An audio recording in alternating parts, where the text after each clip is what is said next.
Yeah, you know what it is. Welcome to the best coast. Yo, it's Bronze Age nerd with that collecting elite. Big B McFly steady bringing the vintage heat. Pull up a seat, we diving in the stacks. Silver to the bronze, got the knowledge on tap. From Kirby's Kings to the mutants, wow. We breaking it down in that laid back style. So grab your snacks, let the panels unfold. This is comic book chillin' with the stories we told. Comic book vibes, we flipping them pages. Legends and lore from all the ages. Golden to the modern, we talk that news. With Big B McFly and the nerd cut loose. Yo, you tune into that Bronze Age flow, where comics live and legends grow. Big B McFly in the cut, let's fly. Best coast, baby, comics are what saved me. Big B, yeah.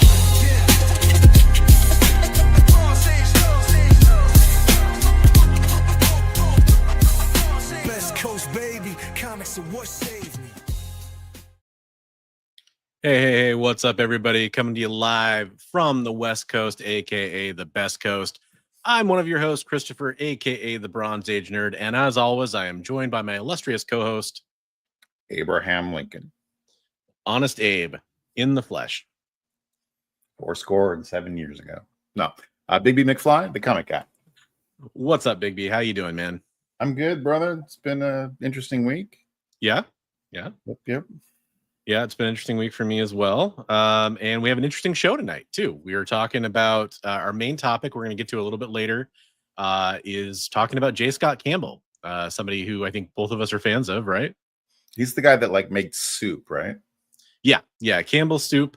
I got lots of reference stuff for that. I got a stack of cans, my favorite flavors, so I'm ready to go. Yeah, the J stands for juicy. It's really good. So yeah, Jeffrey Scott Campbell. We're talking about the man, the myth, the cover artist, and we're getting a lot of incredible interior artist too. He doesn't do it anymore. And that's what I'm teasing a little bit. Is I have lamented many times publicly that I wish he was still out there doing covers. Before we say hello to everybody in the chat and talk about what we've been up to and what we picked up and all that kind of fun stuff, and then get to our main topic, I want to take a chance to say that we're streaming on 3 different channels. If you could go give any of these channels a subscription, if you're not already, I would really appreciate it. We're streaming over on the EXP network of comic book shows. It's a really good channel. The EXP, there's a link in the description below for that, as well as Big B McFly's channel, aka Honest Abe. And you can go check out his channel as well. And then this is Bronze Age Nerd. My channel is down there. If you want to check that out, well, we would appreciate you subscribing to all those great channels. There's a lot of good content I think you're going to like on those channels. And the other thing I want to do, even before we say hello to the chat, I'm going to change it up a little bit. I am just going to real quickly show you that where we're at for Heroes for Heroes and give you a quick update. Heroes for Heroes is our effort to raise money for Mission 22 to help veterans and their families deal with mental health issues that unfortunately it's a really big issue for veterans. So this is something we do every year. Currently for the 2025 campaign, after our first big auction, we're sitting at $4,262 of our $5,000 goal, which I think by the end of 2025, I expect us to go past $5,000, but we can't do it without your help. I do want to just let everybody know that we do have a auction, really more of an art stream planned for July 26th, which is a Saturday. I believe we're going to start streaming at 1 p.m. Pacific or 4 p.m. Eastern. The time might change a little bit, might move forward or back a little bit, depending on artist schedules. That's going to get scheduled later this week. I'll make a post about it so you can go follow it. If you're interested in drawing on the community art stream, or if you know any artists that want to draw on that stream, get in touch with us. We'd love to hear from you. Last thing I'm going to say is a lot of comic book shipments went out Friday, and some more are going out tomorrow from the last auction. Print stuff, I've got a lot of it packed. I actually need to find some special boxes for the framed things, and I want to find some protectors for the oversized Mission 22 prints we have. So if you're waiting on prints and you haven't heard anything about that yet, please understand that we are going to get to you. It's just we want your stuff to arrive in good shape. And with that said, let's say hello to everybody in the chat. Number 1 with a bullet this week is Hydra Asylum Comics. That is our producer Jay, also a great member of a YouTube channel called Hydra Asylum Comics, another channel you should go subscribe to. GTK Comic in the house in the silver position. Oh, there was a joke that didn't make it through, apparently. That's too bad. And then we got Richard Westfall in here with the Bronze Award, the coveted Bronze Medal Award, the most important one to me. I think he was waiting for that, laying in wait. Exactly. It's time. Get ready to rumble. We have actual Dracula in addition to Derek joining us. What's up, actual Dracula? What's up, Derek? Did you get that piece in time for Drac? Yeah, I've got it. So we have community artwork at the end of the show that we're going to go over. One of those pieces is from actual Dracula. An awesome piece. Yeah, an awesome piece from an awesome artist and awesome person too. I'm going to go ahead and say that. Absolutely. And you teased that art show. I want to say thank you to everybody who's saying that they're going to get involved. And I've reached out to a lot of people. If you haven't responded yet, please get back to me. You can say, I don't have time or whatever, but it'd be cool to know, like, if you're going to donate something. If you don't have time, whatever. Yeah. Yep. I've already got a couple people that have talked about, showing a piece that they already have done or something like that. And then we're going to auction it off during the stream. We can kind of do that as people are drawing and we're taking bids on stuff. That's totally cool. Our live art stream was a lot of fun last year, so I do recommend checking it out. That was super fun. You can get some great stuff, and we got some awesome artists lined up already. So yeah. Do you have any questions prepared about jambalaya? Oh, absolutely. Okay. I'm ready to go. Grab your ankles and get into silver position. I call that pole position. Whoa. Juicy Soup Campbell. The juice is gonna get you. That's right. Not OJ. I'm talking about the old Juicy Fruit commercials. Right. So we were, at this point in the show, we're going to talk about our week a little bit, go over anything we watched or anything that was, newsworthy or just our lives, comic book pickups, that kind of stuff. And then we'll get into our main topic. You mentioned you had kind of an interesting week. What's going on, man? What happened? I've just been getting back into, doing more art. I went and actually got a bunch of prints done for the Heroes for Heroes auction. So there's some stuff that I didn't have before. So we'll have some of my fantasy artwork. Oh, nice. I love that one. Yeah. There's a dragon. And then we've got, as well as I went ahead and did pencils and black and whites and stuff and everything too, and then the Batman pages and all that and whatnot. So that'll be cool stuff we can show off and sell there and make some money for a good cause. So some comic trips. Oh, that's awesome. And I got something else. I got to show the shirt. Oh yeah. It's from Mr. Akins. What's on the comic rack? So thank you, Mr. Akins. He is a super huge John Byrne fan, so I love that shirt. Nice. A little timely too. John Byrne's birthday was just like last week, I think. So. Right. It was great. Cool. So yeah, other than that, I haven't really picked up. I picked up some books from Travis in a claim sale. And you and I hung out in a claim sale, hoping to win a giant size X-Men, but that didn't happen. So. No, that didn't happen. I did make one purchase that's been on my list for a while for a book I've been looking for, and it felt like it was a fair price. It was on Whatnot, and the condition on Whatnot is always a little dicey, especially it was a big streamer who they go quick. They don't really show a ton of condition on books. He wasn't saying condition at all. I did notice on a lot of the books he was showing there was significant spine ticks and stuff, but he wasn't really. He would kind of quickly go whoop, whoop in front of the camera and. He did for some of those shows. Honestly, I think he did an okay job. But he was 600 books that night. So I mean, and he's going fast. He was going as quick as he could. And there was how many hundred people in there? They were giving away a giant 150 at any given time, I think. Yeah. So yeah, giant size X-Men #1 didn't end up in Big B or my hands, unfortunately, or Travis's hands. Travis. Yep. Well, he didn't even stream and went to do something else and forgot and didn't come back to get into the drawing.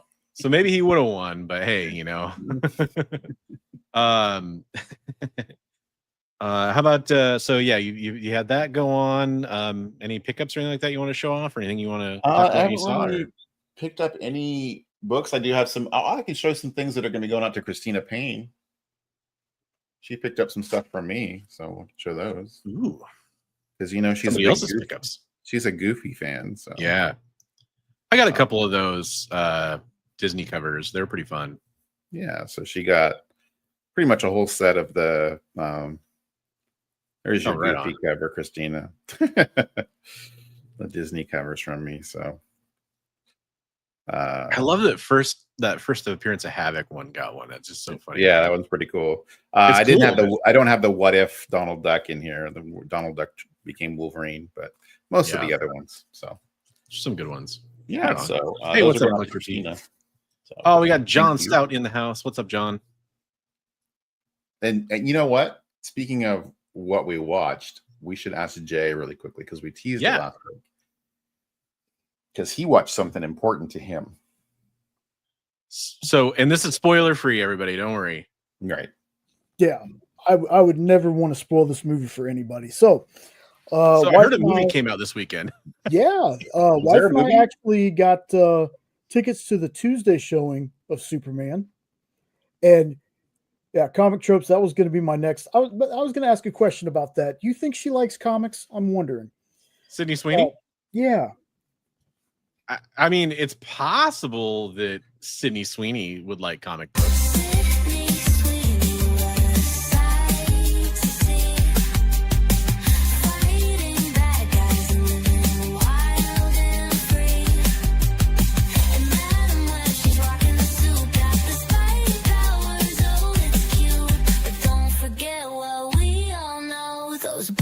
Their own show. Yeah. Thank you for setting that up, my man. But we went to the Tuesday showing. After watching it, I really, really, really liked it. And then my buddy Sean got us tickets for Saturday. And after that, I loved it. Like, it's going to be in my rotation of Superman movies. Again, if you're on the fence about it, give it a shot. It's very tonally different from Man of Steel. I still like Man of Steel, but it's very tonally Silver Age goodness. Like, it was really good. Right on.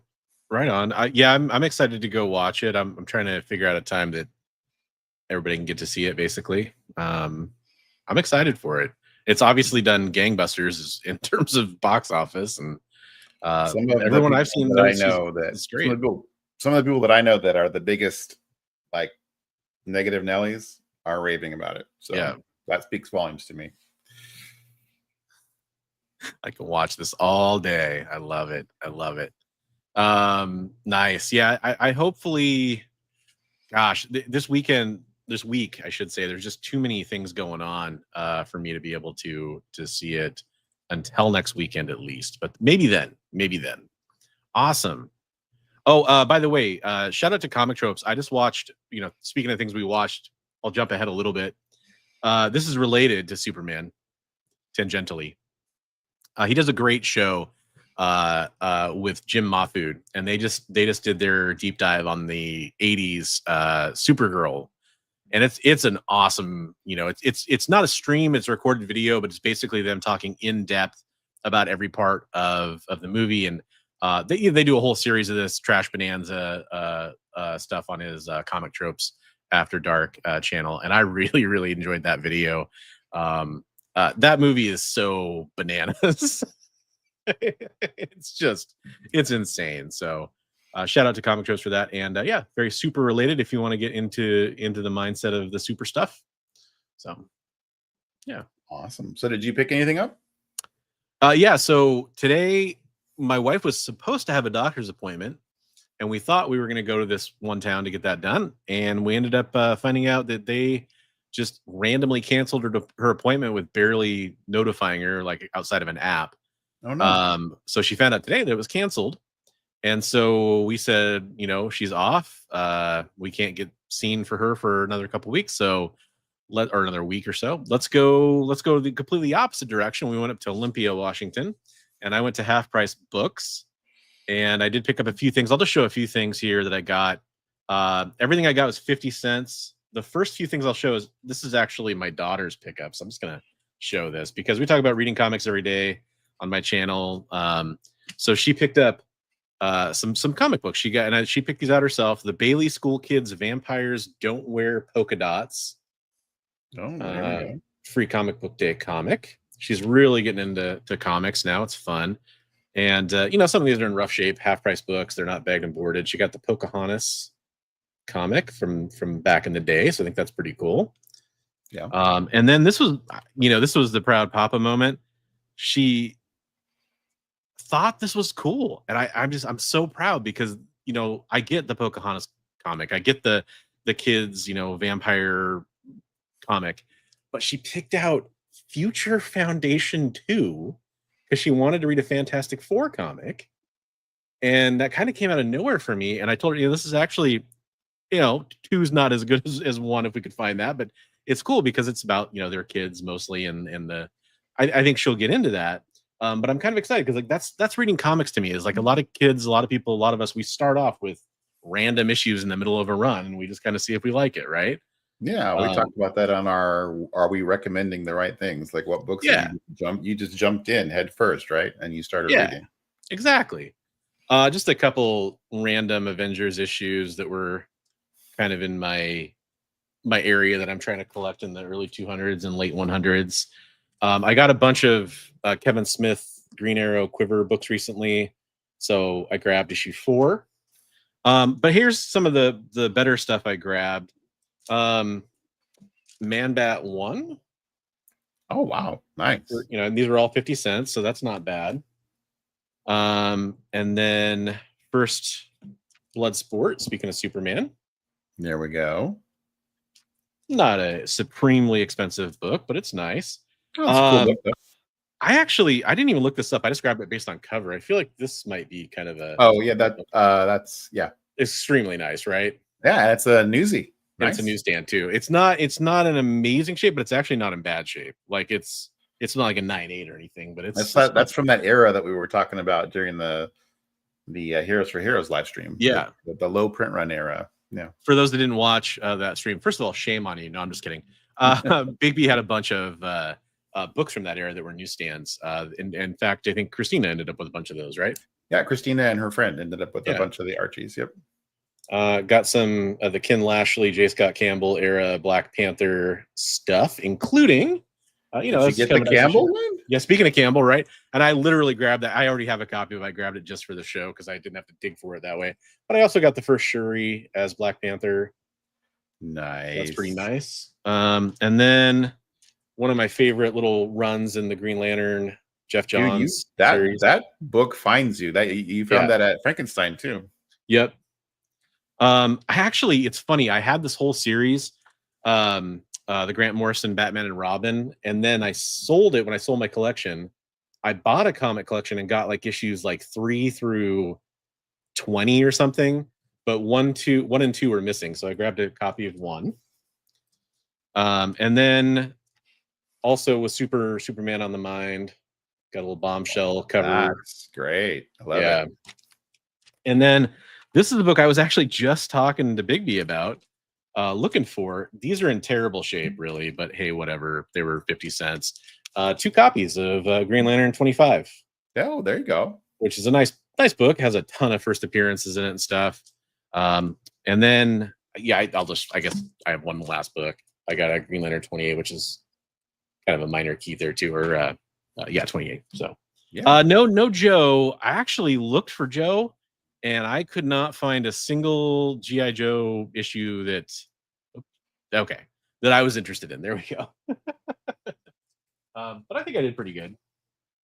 It's such a crapshoot when you go there. Like Travis and I were saying off screen, Travis and I have gone up there a couple of times, and we've done pretty good. We go up the I-5 corridor and hit as many as we can until we run out of time, run out of daylight. So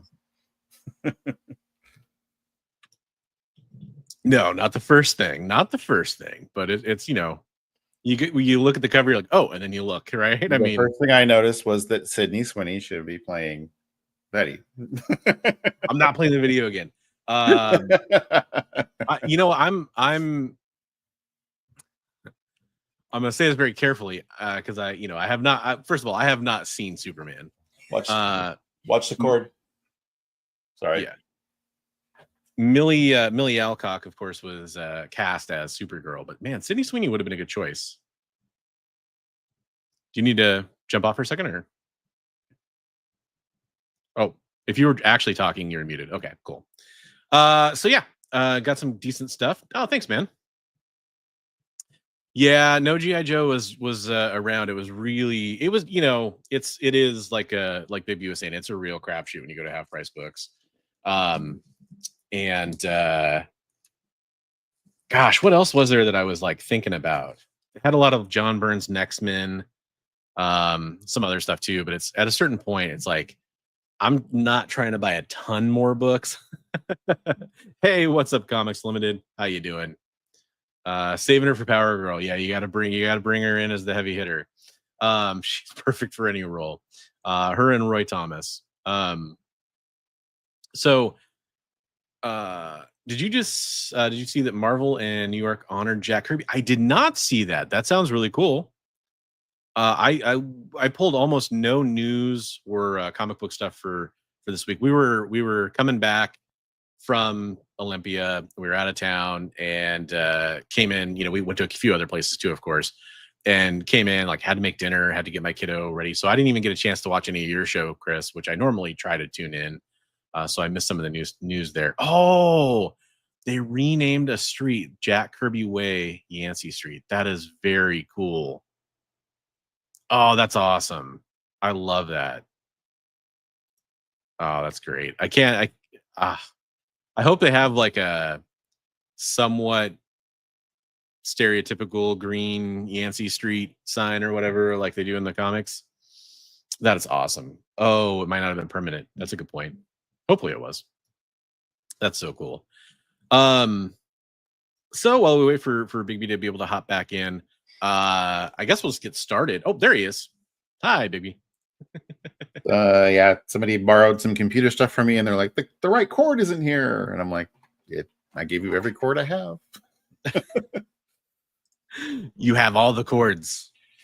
Yeah, all the cords belong to us. Right, all your cords that mean belong to us. All your bases belong to us. No one has any idea what I'm talking about. I'm sure. Old reference. Yeah. Our age here. He had to eat his dinner. As a guy who stopped picking up current comics back in 2013 due to poor writing, any books currently running you would recommend? I'm a Marvel guy. So Raven's Oath, I think Comic Tropes will have some excellent recommendations for you. It sounds like you are already maybe answering that question right there. I've been trying to read, because I'm a big X-Men fan. I've been trying to read a lot of the X-Men stuff, and I've been bouncing off the post Krakoan era X-Men stuff. I don't know why. I just can't engage with it as much as I want to. Oh, there's a Schuster Way in your neighborhood. That's awesome. The Absolute stuff for DC has been really popular. So yeah, of course. Yeah, there's a lot of great stuff, but specifically since he says he's they say they're a Marvel guy person. I don't even know yet. I'm just assuming here. I would say the Ultimate Spider-Man stuff is really approachable and fun. I was going to say that got rave reviews. Yep. And then after that, I mean, it really depends. When you say you're a Marvel person, like, you mean all the Marvel stuff, or do you mean like Avengers or Spider-Man or Cosmic or what have you? Because it can kind of get easier. Oh, Predator vs. Spider-Man was really good. Okay, that's good to hear. Mm-hmm. Yeah, the Ultimate Universe stuff has been really, really awesome. I've heard that the Avengers Aliens crossover was really good too. So I'm trying to think of what else I've really loved, because it's funny. I'm on Marvel Unlimited and I'm reading tons of stuff, and I find more and more I'm reading older stuff. Oh, well, for Daredevil, you definitely should read the Chip Zdarsky run on Daredevil. Mm-hmm. If you're kind of talking about that post 2013, that's a no-brainer for me to recommend. And then with X-Men, honestly, the Krakoa stuff, if you start with, there was a series called House of X and a series called Powers of 10, also by Jonathan Hickman. And then it launched a whole few years of X-Men continuity. It's worth reading. It gets a little meandery. I mean, it's an X-Men, universe. It kind of happens to X-Men stuff, but those are kind of some of my recommendations. Yeah. But I did want to get started on our main topic for the night, because we do have a lot of slides and stuff to go through. We want to show. So there's going to be, we're talking about, again, J Scott Campbell. one of the most dominant cover artists of today, and Big B and I mentioned earlier. Also, just a great artist, and he was a great interior artist. But today, he's so in demand as a cover artist. That's basically all he does because, hey, he's an artist. He wants to get paid, and frankly, he's probably sold more comic books on his covers than just about anybody, especially in the modern era.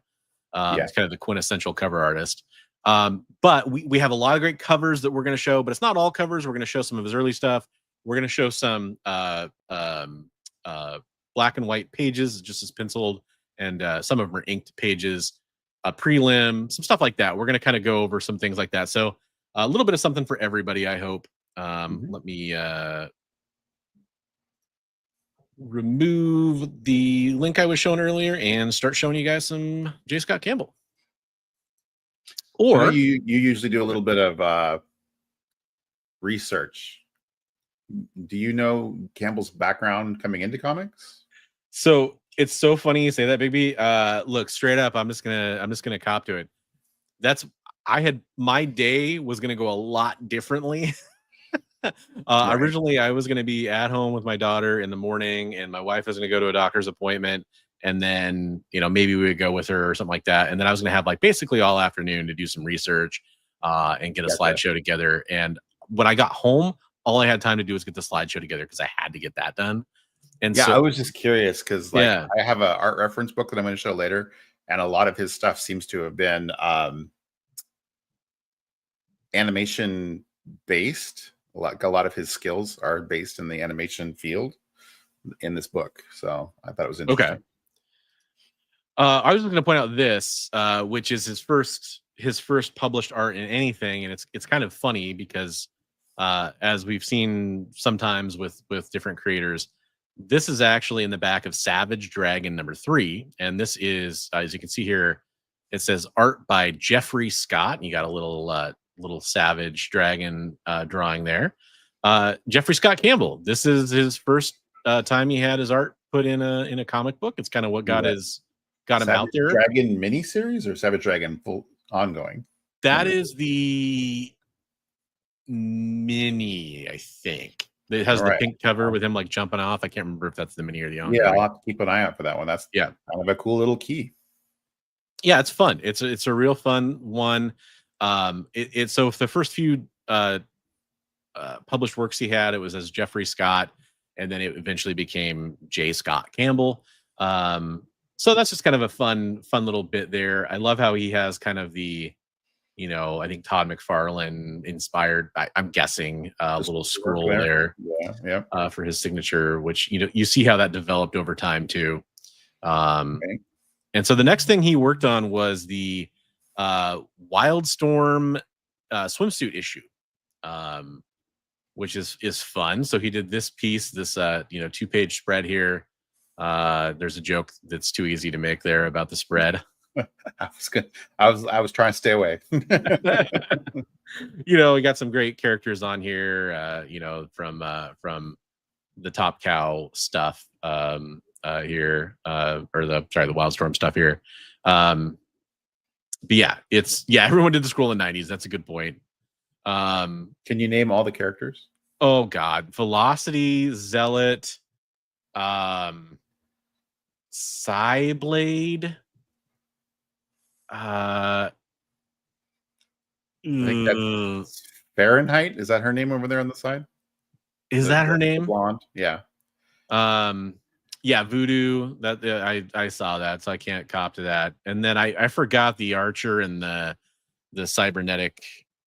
That's Void in the middle. The Wildstorm, the Wildcats. That's Void. Yeah. Okay. I've forgotten a lot of those characters, unfortunately. I got a few of them. No, you did pretty good. I was looking at it. I was asking myself that question. Actually, I was like, can I name all those characters? Yeah, the people in chat are talking about the Red Sonja trailer. You know what? I'm gonna watch that movie, but I do think that was a poorly cut trailer. Right. In my personal opinion, the first half of that trailer seemed a little TV movie, like people are saying.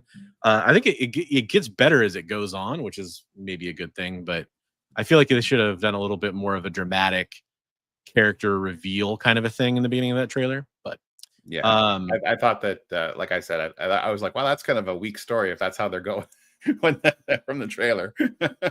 yeah, I love the chainmail bikini joke at the end, and then That the was great. fact that she's Yeah. in it. The CW Red. I think it looks fun, but yeah, it's unfortunately probably not as good as it could have been. Maybe. But only time will tell when we actually watch the movie. Yeah. But he should be actually great. did 2 pinups in this issue, the swimsuit issue. And by the way, this is his first, paid artwork essentially in a comic book. So this is a fun book to pick up. But he That's also kind of a did. spendy book too, right?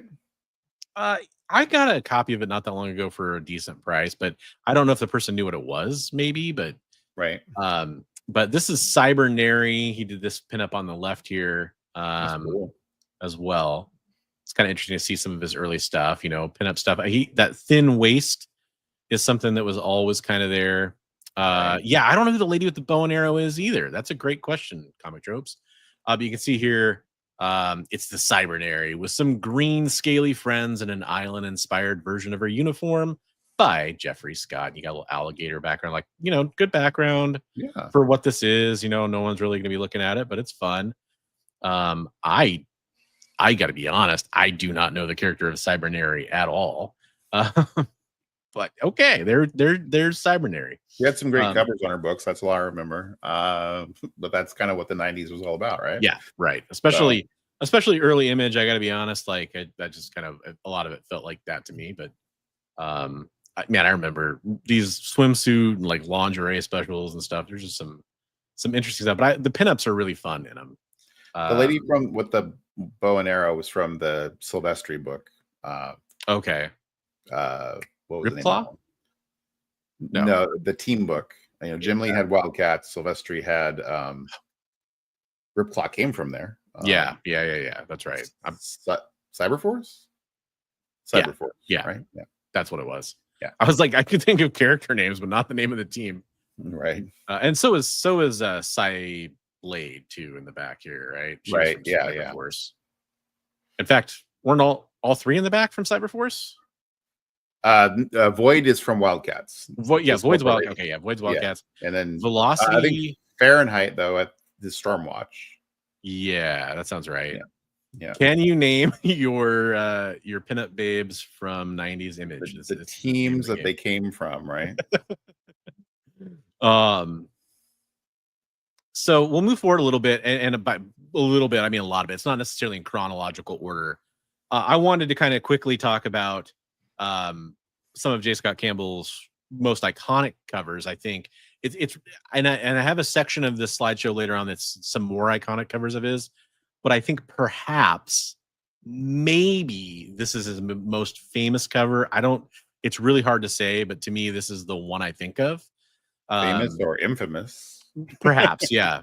And I'm kicking myself because I did not pull his tweet that he did where he did the fix. Yeah. But anyhow, we maybe could pull that up later. But there is the newer versions of these we'll get to in a second.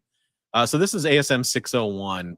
Again, I think this is up there as being one of his best covers or most famous covers, at least. One of my favorites, personally. I'll say that much. And then there's actually 2 more covers from this run. Although he did other covers in this swath of Amazing Spider-Man, and some really good ones actually. But there's 3 that really stand out as being extremely famous. This one, which is ASM 606. This is obviously Spider-Man kissing Black Cat with Mary Jane looking in the background. This has been parodied and homaged many times. Oh yeah, Mark Spears homage. I mean, there's been 1,000 homages to ASM 601. There's Harley Quinn, Warren Liu covers are really good. There's quite a few. It's a really good cover. Yeah, I think the one knock you can make on it is it's a lot of negative space, but this is like the comic book version of that meme where the guy's looking back at the girl while he's walking with his girlfriend. Right. Yeah. This is even worse than that. He's full on kissing the other girl. I mean, it's to me it's in the same vein, right? Yeah, It's kind of in there. And then this is the kind of, I think of this as like a trifecta or a triumvirate of J Scott Campbell Amazing Spider-Man covers. Those 3 books are very expensive. Yeah, absolutely. Especially for around this time for ASM books. The infamous Meow, ASM 607, Felicia Hardy, in the spider costume, kind of. I don't really know that that's how Spider-Man's. I don't think he really wears like a tunic, but Well, I mean, maybe it tucks in. You got to have some. Maybe. Why is it infamous? Okay. So the reason that there's an amateur artist that called out ASM 601 and ASM 607 specifically, and said that the proportions are unrealistic. It offers an unrealistic interpretation of what women look like, and it's unreal beauty standards. And they tried to draw, I think they tried to draw ASM 601 only. Yeah, they also called out the perspective. Yes, because he kind of did a fishbowl lens a little bit on it, and so the guy was calling out perspective, saying that the lines weren't right. And I mean, I think it's a great cover. So yeah, and that's exactly how exactly comic tropes. Yeah. So J Scott Campbell, I think he handled that in the best way you possibly could. He said, you know what? First of all, this is kind of, I'm paraphrasing here heavily. This is the art that came out. I think it's not bad for the time. He's like, but you know what? That's a good opportunity for me to draw it in the style I would draw it today. Right. And so he redrew it. Said, like, there are a few things that needed some tweaking. So, I mean, he copped to it. But yeah. And then this is my favorite part of it is he took this cover specifically and said, why don't you out there draw it in your style? And there were hundreds, I mean, maybe more than hundreds. I remember seeing tons and tons and tons of replies, at J Scott Campbell or whatever hashtag. I can't remember what the hashtag, like J Scott Campbell critique, or it was something like that. And people were drawing this in their style. And we're talking like, everything from amateurs to famous artists were redrawing it and putting it in their style. It was great. It was one of those things where you took something that to me started out pretty negative and it ended up being like a positive, trying to get people to draw, basically. That's awesome. That's something that I think we aspire to do, right? Yeah. Take the negative and put a positive spin on it. So yeah. He showed the underlying structure and it was all right, but I think, I don't know. I think that it's just one of those things where I know a really big J Scott Campbell fan, like a super fan. He has like essentially a 9/8 of like pretty much every J Scott Campbell cover ever made, including all the really rare ones you're thinking of when I say that. And he points out that his J Scott Campbell's knees and back of knees are always a little weird to him, and legs are always a little bit long. That's just his style, though, and that's kind of what we're talking about when we talk about artists like this. We look at their style. He has a certain style of women, and it's a very a lot of women tend to look pretty similar, especially later in his career. I'm not saying he's not capable of, he's definitely capable of drawing different body styles and all that. I've seen it plenty of times. But I mean, he's a great artist. It's just like that. Like he's found what works and what's been making him money, and he's going to stick with it. Yeah. But to be fair, like it's a style that I think a lot of people like. There's also a group of people that hate it. They get tired of it. They see too much of it, and that's true of so many things. There's a whole. When we talked about Jim Lee, there's a whole family of artists that have tried to fashion themselves after Jim Lee. There's a whole group of artists who have tried to fashion themselves after Campbell. Yeah, you look up art by John Royal or Paul Green, and you will potentially even be fooled into thinking that it is their art sometimes. Yeah, maybe. And a lot of the Zenescope guys. Yep. I don't know. That might be Royal too, but on some. Paul Green does a lot of stuff for Zenescope. Okay. Yeah. But yeah, it's definitely one of those things where I understand the criticisms for sure. I also happen to be a fan because some of the stuff we're going to get to here is stuff that I absolutely absorbed and loved in the late 90s when I was really, this is when I was in the prime of reading comic books that weren't G.I. Joe or X-Men. This is like when I started to branch out. It was things like Gen 13. It was things like Danger Girl eventually. So Gen 13 came out of, Deathmate Black and all that stuff. Jim Lee definitely heavily involved, Alex Garner involved, but really Brandon Choi too, of course. But really, I think J Scott Campbell kind of made Gen 13 his own when he took over and started doing the ongoing series. He obviously did some of the covers and stuff for the limited and all that. But it's a very much a time capsule book, but I loved Gen 13 at the time because I was the right age to read it then. And so definitely teenage prepubescent boy. Yes. Well, and it was about a group of, you got a character named Grunge, for crying out loud. Right. Probably right at the end of when Grunge was an acceptable name to name a character. Maybe some would argue maybe too late. Right. But then came Danger Girl shortly after that, which is a creator. He created Danger Girl. To me, I think that he was at his peak when he was doing Danger Girl. Yes, and the interiors are just they're very dynamic. Away. Yeah, so good. I picked this is one of my favorite covers, so I picked this. I mean, there's like the Danger Girl preview issue, which I ordered from American Entertainment back in the day when I was picking up those books. But I love this one. I think it's a great cover. Abby Chase is the main character, but it's a whole team of characters. And then I wanted to get to some of the artwork we're going to show a little bit later in the slideshow here, where we have some of the interiors and stuff. Yeah, she did some stuff like I think she crossed over with like Army of Darkness and a few other things. With G.I. Joe. Yeah, crossover G.I. Joe, which we'll talk about. I have some of those slides at the end of the show because I added them late because I was like, oh crap, I had some low quality images I had to replace, but normally they would have came in a little bit after this. Yeah, that big guy. I was getting those great pictures. Most of the stuff you sent was fantastic, and I think I grabbed some good stuff too, including this, which I'm only including it because this is one of my favorite images that he did. Is that the chromium cover, or they did a chromium of that one? This art appears on a few different issues, and I'm a little murky on what I know. There's like an anniversary sketchbook it appears on. There's this one and a chromium one too, I think, and there might even be like a spot foil or something. I love the art. I have one version. I have like the least expensive version of this, but for booty cover reasons, I love this one. So I just included that. And speaking of G.I. Joe, this is the G.I. Joe image I had early in the show that Big B sent over. He did some great G.I. Joe covers and pinups. Yeah. He did like the covers for some of the trade paperbacks that came out at the time for G.I. Joe when they were being reprinted. It was the Marvel stuff being reprinted by Image. And he did some really good ones there. And some of the more iconic ones will be a little bit later on. But yeah, here's where I wanted to get to some of the line art. I think this is inked though, of course, but this is just some pages I was able to find scans of that were available like at auction at one point.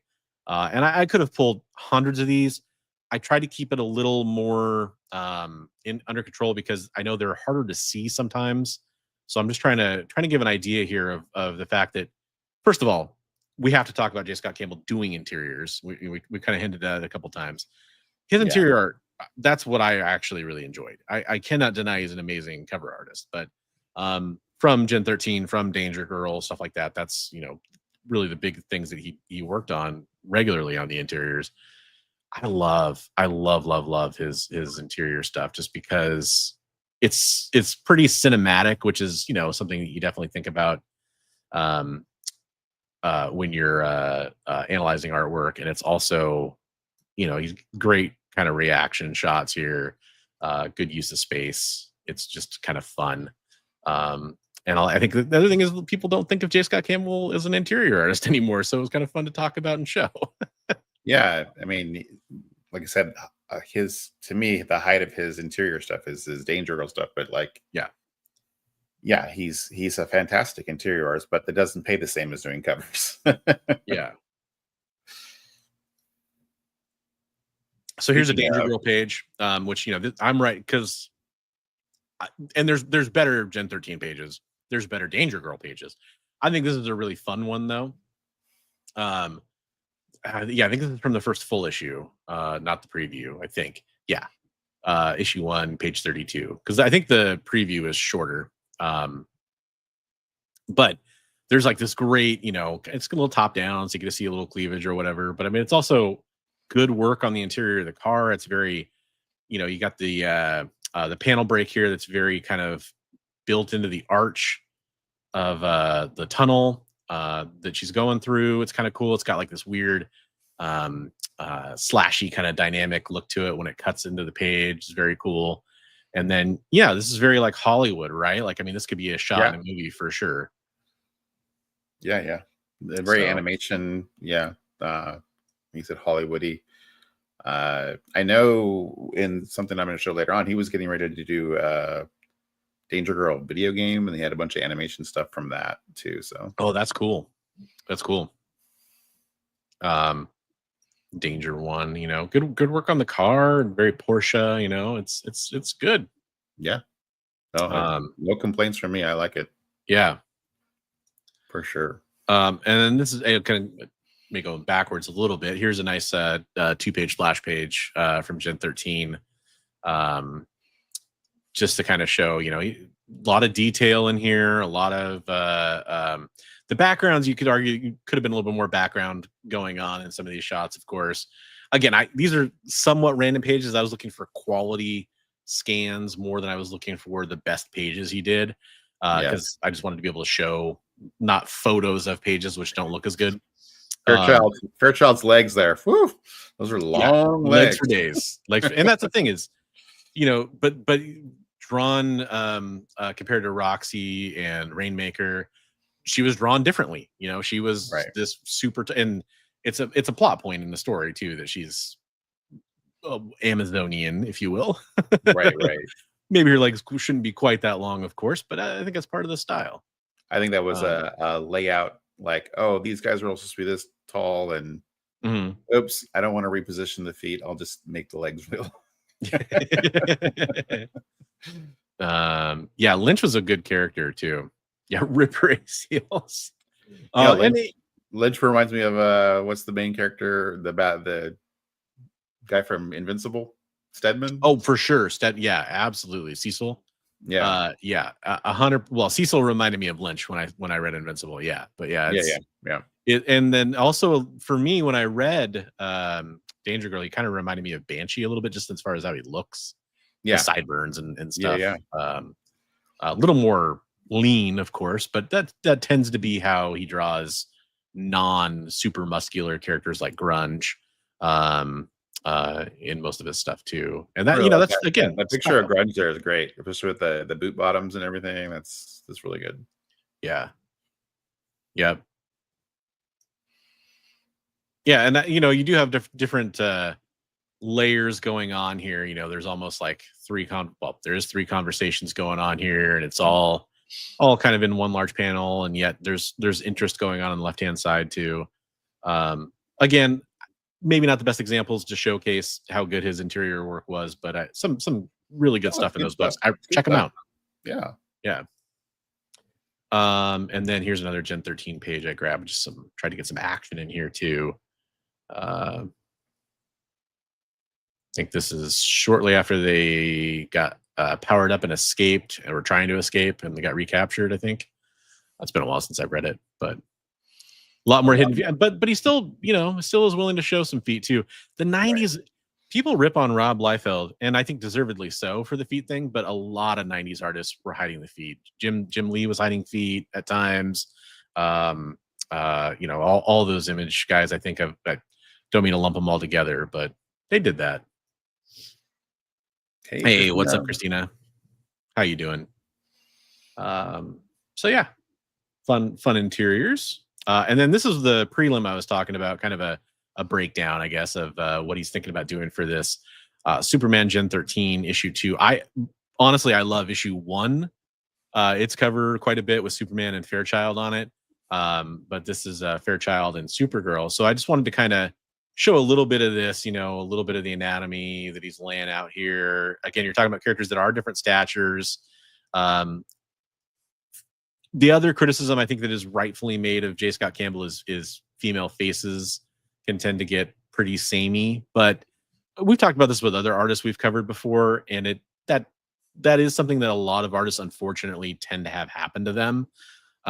Hair, eye color, and sometimes eye shape can sometimes be the bigger distinguishers, but it is a fair criticism. But I think he did a decent job trying to separate that. And then this next one, I'll show you the finished art. I could not find a great scan of this, so it's a little fuzzy, a little blurry, but you're going to see kind of the finish. I don't even remember that series, but those are great. They're not something that's easy to find for me, at least at this point. It must have been relatively low print. But again, I'll go back to the prelim real fast so you guys can kind of see that and then go to the finished. Just some really great stuff there. Yeah. Yeah. Make sure I'm not missing too much. You have a Gen 13 page by Steve Dillon that has them meeting Jesse Custer. That's cool. Wow. That is cool. That is really neat. And yeah.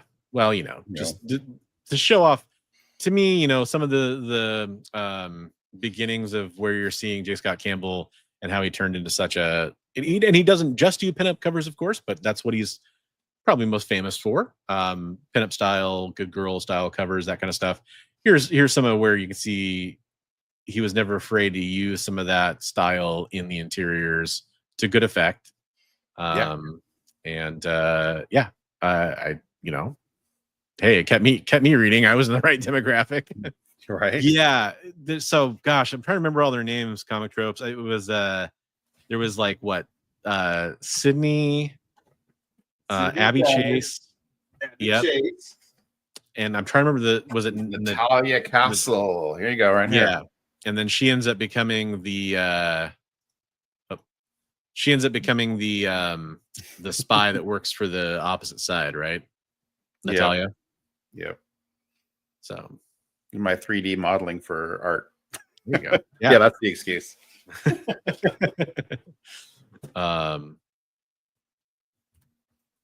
Now wait a minute.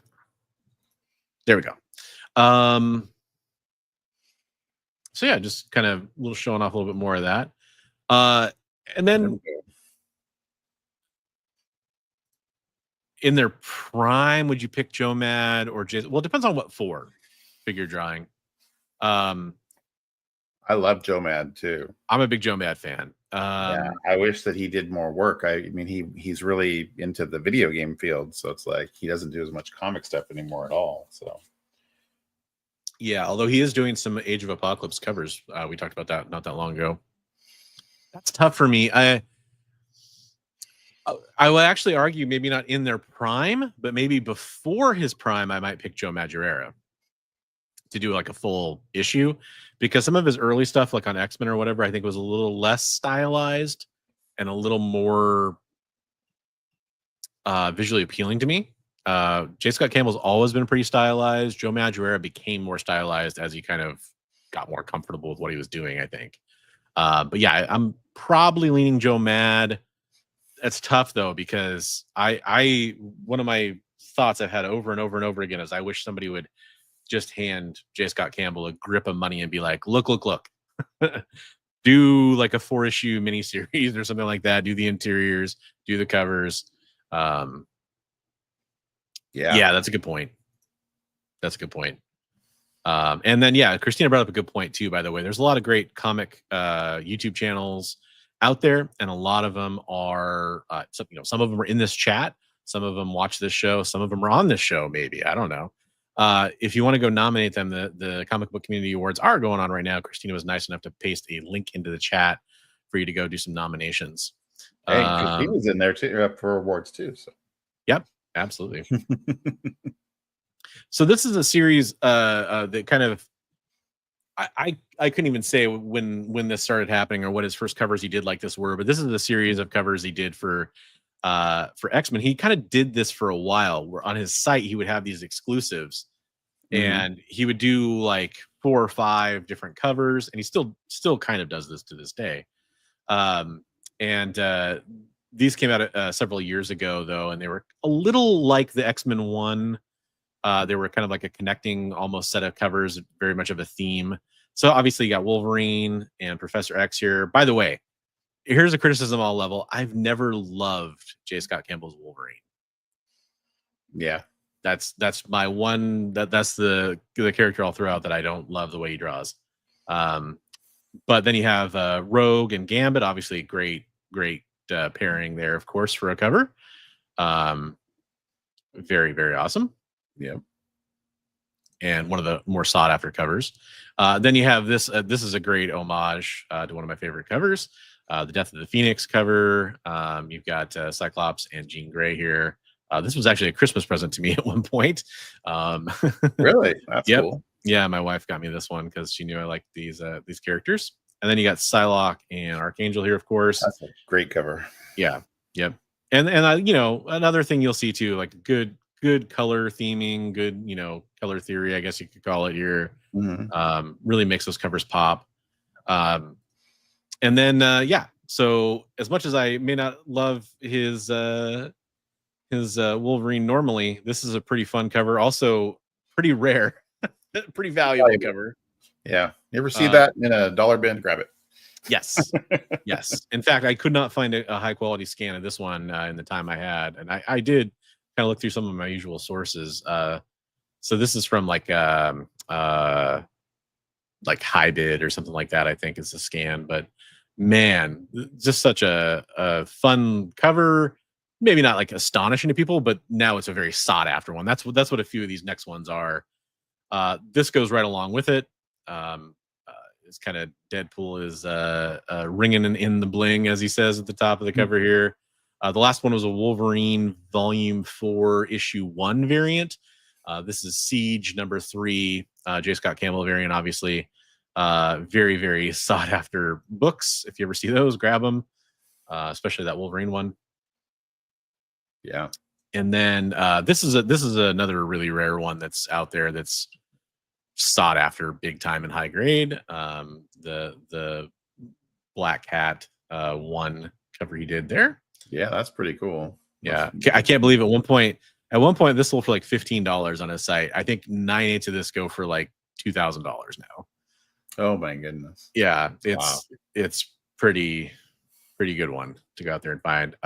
This was a pretty big one. J Scott Campbell did the negative space thing for this cover. I love this one. Yeah, that is really cool.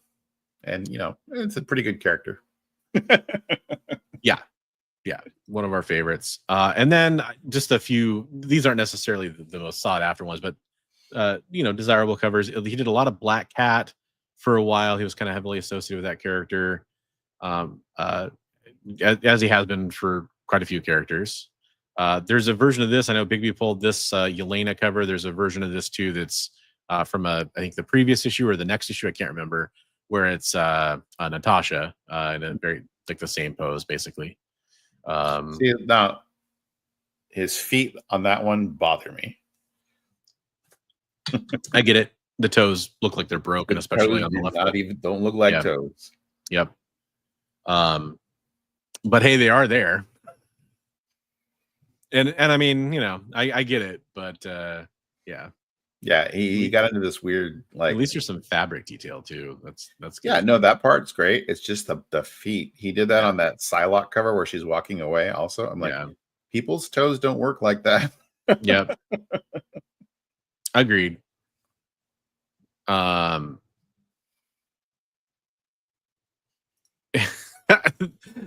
butt and the boobs thing. Yeah, that's a really common criticism too.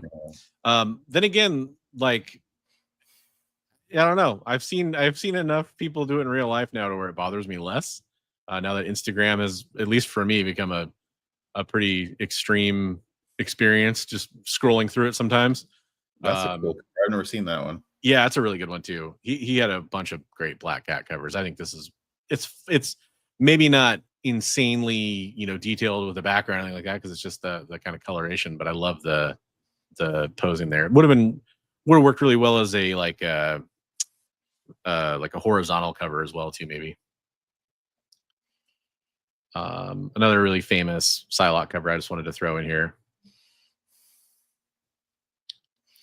Yes, Arthur Adams does some great butt boob sketches. Yes.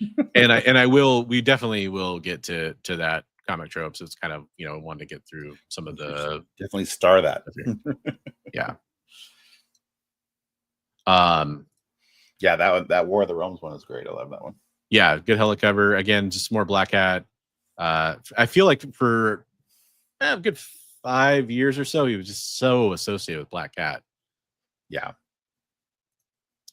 Here you go, the milk bath. Which is that Sydney Savage cover. Yeah. Just read that. It's an homage. The Abby Chase cover, right? Abby Chase, yeah. I think you're thinking of Sydney Sweeney, who you'd love to see. No, I'm just kidding. That too. Yeah. In the milk bath. But the point being here, where we're kind of going, he's firmly in this pinup cover phase at this point in his career. And then forgot which slide was next, but then we get to this, which is kind of cool. So I showed you ASM 601, 606, and 607 earlier. And then here, for Ultimate Spider-Man, which we were talking about earlier, great reads. He kind of did this cool thing where he kind of did almost like the Ultimate version in a newer style of his.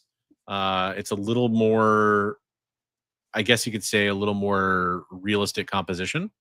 But yeah, I think I love it. I love seeing him come back to it, and it's perfect too, because the title allows this, because Peter has the family in the Ultimate Universe and all that stuff. Right. So it makes perfect sense. It just works. And then I love this too, because now you got the 606 cover, and you got him kissing Mary Jane, and the kids are like, our parents. Yeah.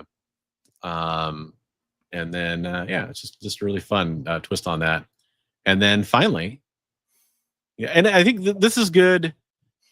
I'm gonna use the term fan service in a little bit different way than it's sometimes used, but literal fan service. And there's been this narrative that Marvel doesn't want Peter to be with Mary Jane forever. But I mean, here, at least in the Ultimate, we do kind of get that version of them. And at least in the beginning, I haven't read, maybe it gets worse towards the end, but at least in the beginning, that's what it seems like.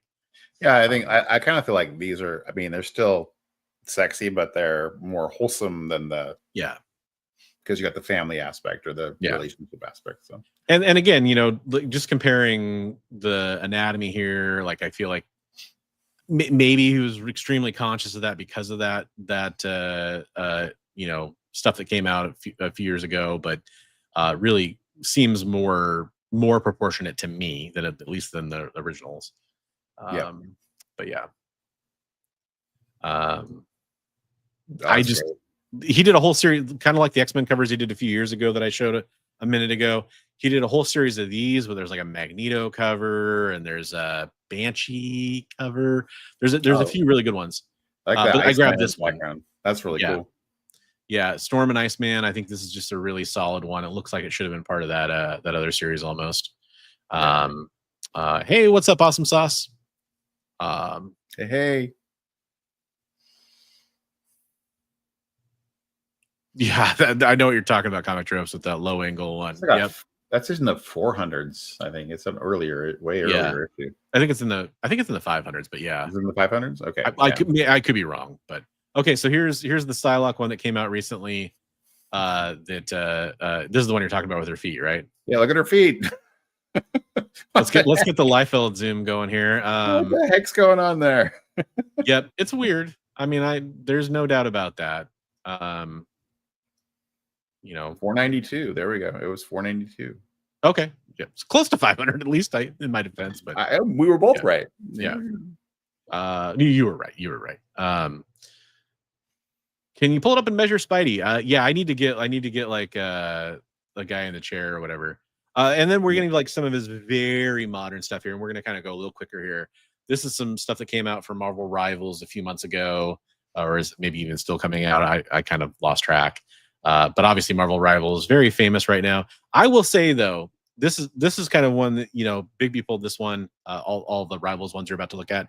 This is the one that kind of bugs me, because J Scott Campbell doing, I don't know if you've seen Rivals Sue Storm, but she thick. Yeah, she's a little thin for the Rivals Sue Storm. And I realize he's doing it in just his regular style here. I get it. He's doing that costume. Still, I thought it would have been cool to see him do like the thicker versions of these characters. There's an issue on that. There's an issue on this too. The torso is tilted. Oh yeah, the wrong way. This is Comic Joke's worst nightmare here. Compared to the hindquarters going up. Yep. It doesn't look right. No, it's that I will fully admit to. This is the worst of the butt boob pose reality right here too. But yeah, I mean, considering he tried to get the butt in there, you could at least do the thick thing. And I'm not saying that just I mean, I think it would have been cool to see him branch out his style a little bit, is what I'm saying. Right. Not just because I want to see a bigger butt on Sue Storm. That's beside the point, but also true. Here's his Black Widow rivals. And he did a bunch of these. I think we have like 4 here. We'll show you. I think my favorite that's my favorite one. And this one, her proportions are maybe slightly closer to what the video game represents. Right. Which is kind of weird that he did it for this one, but not the other one. But hey, whatever. Great cover. Well, that one came out a little later. Maybe they told him, hey, cake him up a little bit. And then J Scott Campbell said, okay, I'll just do whatever the hell I want anyway. And here you go. Right.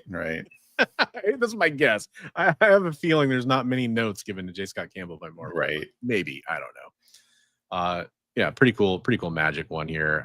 The other thing, and I mean, for these covers, you definitely could probably forgive it a little bit more, kind of knowing that they're all going to be kind of displayed together by a lot of people. But the backgrounds are pretty non-existent in a lot of modern J Scott Campbell's too. Yeah, pretty minimal. Yeah. This was just released on a site last weekend and sold out like in a heartbeat. Little robe going on here. For one of your cover of the week there. I'm gonna go with Derek here. Cake him up a little bit more on this one too. Is right. But at least it's better. It's better than the Sue Storm. I think he was commenting on the direction. Cake him up a little. Yeah. And then here's another cover that there was another one that was like a Marvel anniversary border reference too, but these are the 2 we pulled that came out. And then this is something that Bigby posted today, and my initial reaction was shit, because now there's like a 1 in 100 of all these, and now I'm gonna have to go buy the 1 in 100 of this because I'm a stupid Cyclops simp. Stupid sexy Cyclops. Yeah, I like this one. Cyclops. But it's and he did by the way a really great, because I was trying not to pull too many covers. I mean, I know we had a lot. There's a really good original lineup X-Men cover he did like about a year ago. That's really not bad at all too. Oh, Chad, there is a Daredevil in this series of books. This one, he just posted these on Instagram. Yeah, there is a Daredevil one. I'm guessing that's why. Why. But yeah, there's a Daredevil. And then just an Abby Chase. I think this was I can't remember if this was the cover, if this was just a pinup in the back of a book, but it's an art print available on his site that I just happened to grab late in the show. And then I think the here's the G.I. Joe ones I added again. Wow, that one's cool. I don't think I've ever seen that one before. Yeah. And then the kind of infamous ones he did, these are quite spendy as well. And there's also, in addition to these, there's also a set that has like all the characters on the cover from both franchises in pairs, I think. Yeah. But these are 2 that I would definitely love to find. Thank you very much, Christina. That's very nice of you. Yeah, lack of backgrounds is something we're going to talk about here. But yeah, so I always love Baroness and Scarlet, and there's a Lady J on another cover, which makes me very happy. But so we're going to talk about his impact a little bit. We're going to talk about some of his art style. So here's, we've talked about it a little bit the entire time. Interior versus cover artist. And J Scott Campbell, I'll just say that my little piece on it, then I want to hear your opinion, Big B. Sure. He's an artist who the money is in the covers. I get that. It doesn't mean that I wouldn't love to see him return to do some interior stuff. And I feel like at this point in J Scott Campbell's career, with all the stuff he does, all the great covers he sells, I feel like that would be a selling point for a book. And I also feel like maybe it would challenge him as an artist to do more storytelling and more backgrounds and stuff like that. You saw in some of the art we showed earlier, he's never been huge on drawing a ton of backgrounds. Right. He's definitely capable of it. Again, I could have pulled better examples to showcase some of that. He too. does a really good job of it when he does it. Yeah, and I think that's the thing about doing interiors. Look, almost every artist, just about, skimps on interiors or uses some trickery, and sometimes it's for story reasons. Sometimes the focus needs to be on the character. Sometimes it's a negative space, trick to draw you to the character. Sometimes you don't want to be distracted by detail in the background. I get that, but he's definitely pretty egregious on it, especially with some of these covers, and he's obviously capable of doing it. So that's interesting. But the other thing I would say is he's such an in-demand cover artist. I feel like it's created with him, Adam Hughes, there's others, Art Adams is kind of at this point now. It's created this cover artist only mentality that a lot of artists bring to it. And some artists, that is their forte, right? They can do great characters. It takes them maybe too long to do interiors with their art style or something like that. That's probably true for some artists out there. But I feel like it's created this, the cover is the most important thing on some of these books. There's a ton of variants out there that showcase artists like, you guys all know Art Germ and, all these different people that are all out there doing this. And this is not a knock to any of those artists. I'm glad they're out there. I'm glad they're getting work in that respect. It's very good, but it does sort of, at least for me personally, make me think about like the era where the interior artist did the cover and tried to showcase something inside or something about that story a little bit more. Or even if it wasn't the person who did the interiors and it was another fill-in artist or different, series of cover arts done by somebody else, at least that was somewhat referential to what's inside other than just a character, especially when it's just a woman. And sometimes I really like those covers. I really like that art, but it doesn't necessarily mean that it's the best cover for the book to sell the interior, to sell the story inside. And I think that's kind of some of the impact that I think we've seen from people.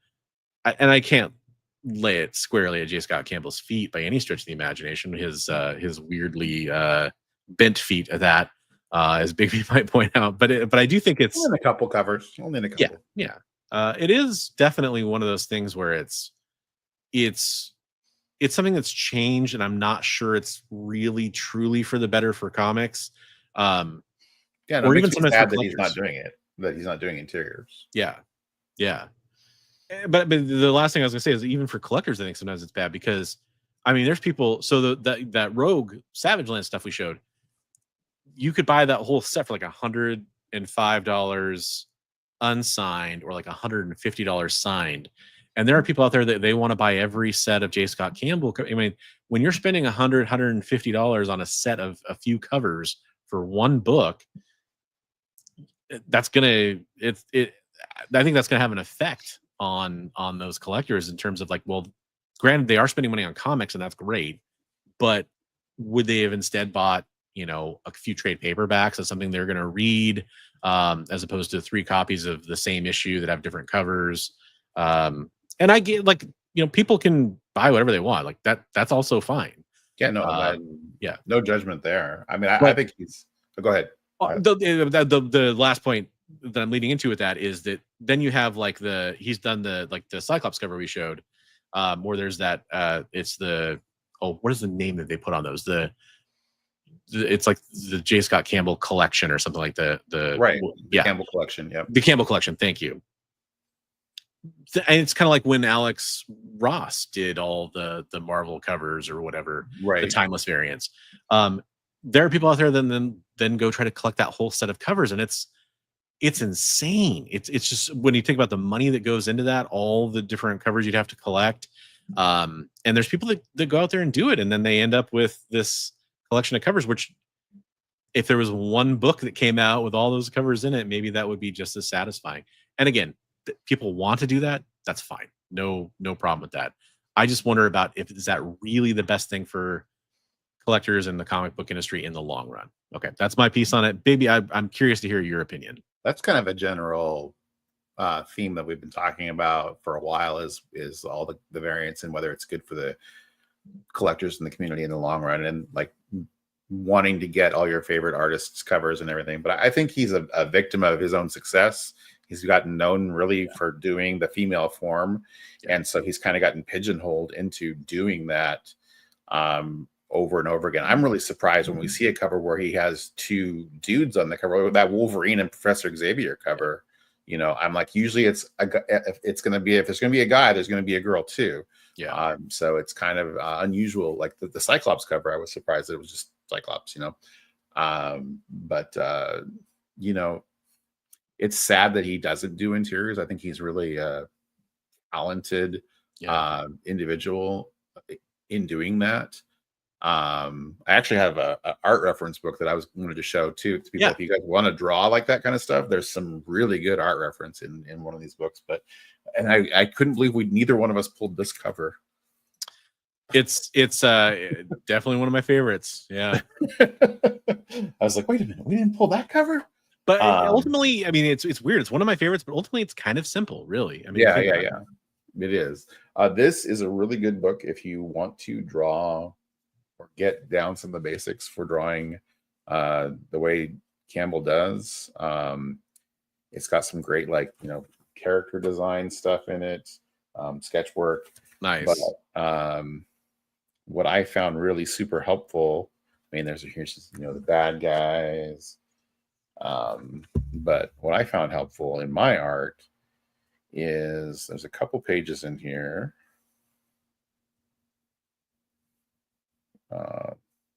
And then there's flip book stuff in the corners of these things. There's like this. When I have my studio set up, I have a printout of that. He has the facial expressions thing. That's pretty cool. That, to be fair, I made the criticism about the faces being kind of samey. He is capable of doing some really expressive faces, at least. And this is what I was talking about, like the animation, because he was doing like showing like more of a Disney-esque style. Yeah. Style. But I put bars on here because they were anatomically correct. Oh, but, sure. Like he has the body form broken down, like you know, in here, the head's high and all that, and how he draws noses, how he draws eyes. What I found also super helpful is at the top of this page, he has like a design thing for like an action figure design. And I found that really helpful in drawing, like the way that he showed pivot points and everything else.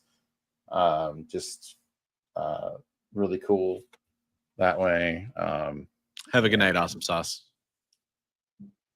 So let me show you one other thing out of here. Oh, this character that never appeared because she was a video game only character, the mechanic character. Kind of like a cave woman kind of thing? She's a mechanic. Oh, I thought she had bones or something, but they're wrenches or whatever. Two big wrenches. Okay. Yeah, she does have two big wrenches. I see that. Two big wrenches. That's right. But there's a bunch of stuff in here for animation and whatnot. For they were going to do a Danger Girl video game, and then there's like all these cut screen things that he did for the game. So, like, I guess that's part of it. Is, you know, kind of Comic Tropes made that comment earlier about whatever happened to Danger Girl. It's like, dude, Danger Girl relaunch #1 by J Scott Campbell coming out. That's going to move some books. Yeah. But even if he just did like the layouts and he had somebody else help him with the finishes or something. Yeah. So if you guys want to, if there's people out here that are, you know, we're encouraging people to draw, this is the J Scott Campbell Danger Girl sketchbook, and I don't think it's really expensive. I know it's been printed multiple times with different covers, but it's pretty cool. It's got like I said, it's got a flip book going both ways of animation of Sydney and Abby doing their thing, one with the whip and whatnot. But it's really cool. It's funny, Chad. I'm just gonna Chad. I hope this wasn't super private. I don't see why it would be. He sent me the reprint of Gen 13 1. I can't remember I think it was like the third print. I can't remember. where she's dressed up in a maid costume. Mm-hmm. Yeah. And it's funny. I hope, Chad, I hope this wasn't super private. I doubt it would be. All he said was "holy hell," and it just made me think about that, because that's actually a cover that I've sort of recreated that cover as best I could when I was drawing one time. It's just one of those things where it's like, yeah, that's a cover where you could easily look at it and say, oh, unrealistic proportions. Like, her legs are 8 miles long and go on till Sunday. Right.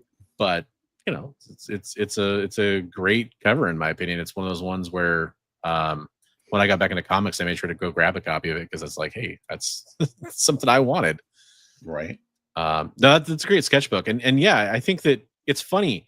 I have every bit of confidence that J Scott Campbell could draw a more proportionate, proportionate comic book pose, but I think his style is just, I think he just goes with it by feel and is not as worried about proportions being anatomically accurate. And I think that's fine. It's stylized for sure. Yeah. Yeah. The Encore #1. That's right, Chad. Thank you. I was trying to remember what exactly it appears on. But yeah, it's really I can see why it's really polarizing, I guess is what I'll say. Yeah, I mean, and like we said, I think it's sad that we are seeing more and more people, once they become successful, they get pulled to doing those covers, but it pays a lot more to do covers is the sad fact. And like you said, that we're seeing books that have the covers have nothing to do with what's going on in the interior, other than they share a character in common, but ultimately the cover sells the book, right? So yeah, 100%. The none of what I said is like arguing with the reality of the situation. It's just I just question that comic books do a lot of things, and this is true of almost all businesses too, by the way. They do a lot of things to make money now, but I maybe sometimes wonder if it's what's best to keep everybody engaged long term. Right. No, for the health of the industry long term, it's interesting. It'll be interesting to see how things shake out. Yeah. For sure. 100% agreed on that. But yeah, J Scott Campbell, I mean, like, our criticisms aside, he's doing just fine. Hey, Mr. Campbell, if you watch this, I love all your stuff. Just a couple things about your feet. Well, and it's funny because I'm a huge fan of his. Like I'm somebody who has to like pump the brakes because I don't want to, as much as I would want to. The reality is I can't own every J Scott Campbell cover, so I have to like kind of figure out where I draw the line. I want to get all of those Campbell covers and Hughes covers and all of that stuff. If you're somebody who's thinking about that, danger grill. If you're somebody who's thinking about that, my advice would be wait. Don't get them when they're new. Wait until a year down the road, and they're going to be much more affordable for the most part, unless it's one that is a very limited edition one that's sold out. Well, and that's the problem, right? Because so with some of his exclusives, like those Rogue ones that just sold out, maybe those are a flash in the pan, maybe not. But there's a better than even odd with J Scott Campbell, that when he draws somebody like Rogue and it's exclusive and it sells out that quickly, that the cover could continue to climb. Right. No, I mean, that's the thing with his exclusive stuff. Yeah, it's not a bad bet that it's going to get worth more, but well, and again, I know somebody who really does have like maybe not the ultra modern stuff, but pretty much every first 25-30 years of J Scott Campbell's career, pretty much all that stuff. But there are people out there that definitely are into that.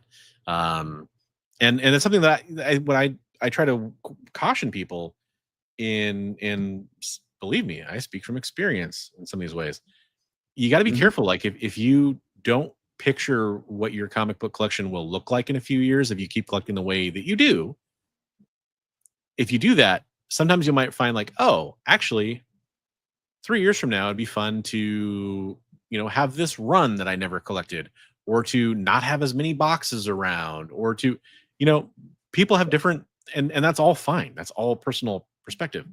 But if a lot of people who collect comics impulsively collect covers, or impulsively collect certain artists, or impulsively collect comics in general, and sometimes that can lead to problems down the road. That's all I'll warn. His Essentia cover is pretty odd. Yeah, exactly. Yeah, Oh, figure drawings idea is not a bad idea. Taking screenshots if you're just a cover collector. Yeah, I mean, there's I've something done that. about having that physical book in your hands, but yeah. I have a whole folder of like comic art that I really like, and sometimes I end up getting those comic books. Like if I see it out in the wild, sometimes I do, but a lot of times it's like, okay, I can look at it whenever I want, Right. And if you're able and you have the space and the money, more power to you. Do whatever you want. I'm just talking about what will actually make you happy. Yeah, for sure. And I think that we're kind of on the same page there. I was kind of half-heartedly, while we were talking, I was trying to find if I had a digital copy somewhere of that art I did, because I was kind of curious now. I somewhere I do, but yeah, that would be cool to see for sure. Yeah, I guess I could actually try searching for it. I think I named it correctly. Nope. Yeah, I mean, ultimately, I love his artwork. I lament the fact that he's not doing interiors, and I kind of wonder if a lot of artists, I wonder if they feel like a loss not being able to do that, Yeah, because I'm sure they had a love of that medium. Obviously he has a love of that medium. His stuff looks so great, the cinematic way that he draws everything and stuff in those. So I wonder if there's somewhere a little bit inside of him he kind of misses that. It's funny. I've had some somewhat private and somewhat public, depending on the artist, conversations with some artists that are very notorious cover artists now. Generally, none of generally the ones I've talked to, I'm not speaking for every artist here, they don't look back, generally speaking. Like they're like, right, I can draw 2 covers a week, 5 covers a week, whatever it is, and make more than I was making as an interior artist. And you want to think that it's for the love of the art, and that they would want to just create pages and stories and stuff like that. I think a lot of them, though, they're happy. They're happy to of course, they're doing it professionally. They want to pay the bills. That makes sense to me. But I think the romanticy of comic books makes me want to say, like, oh, I hope that's the case, right? Like, I hope you want to draw again. But I also understand the business side of it completely. It's a job. You got to make a living. You got to meet your deadlines. I haven't watched it yet, but Nerdy Megs or Nerdy Musings just did a interview with Kubert's daughter. Oh, nice. Sarah? Yeah. Is it Sarah? Oh my gosh. Is it?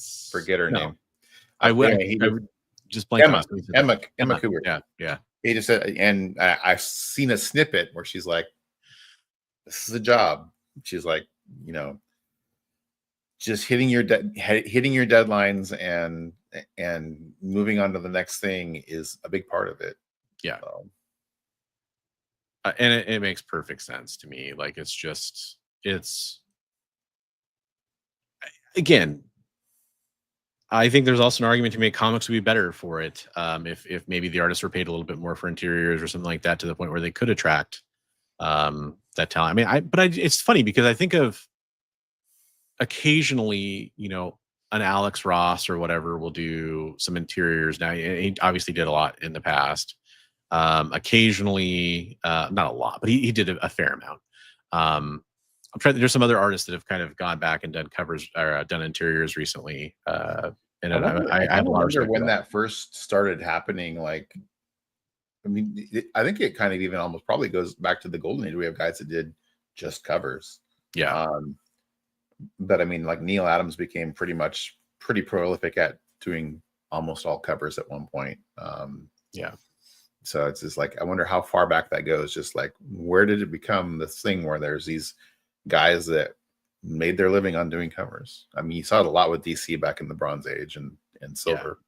So yeah, I definitely I love comic book art. I love good interior art, and I guess the other part, the part I'm not saying out loud that I need to, is that some modern interior art just is not that great, you know, and the ones that are, there's artists I love, you know, that I love the stuff they're doing. You kind of wonder, like, okay, but what a point, are they just going to do covers?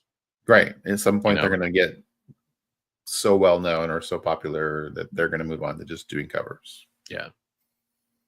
It's just, I guess it's part of the enjoy it while it lasts mentality.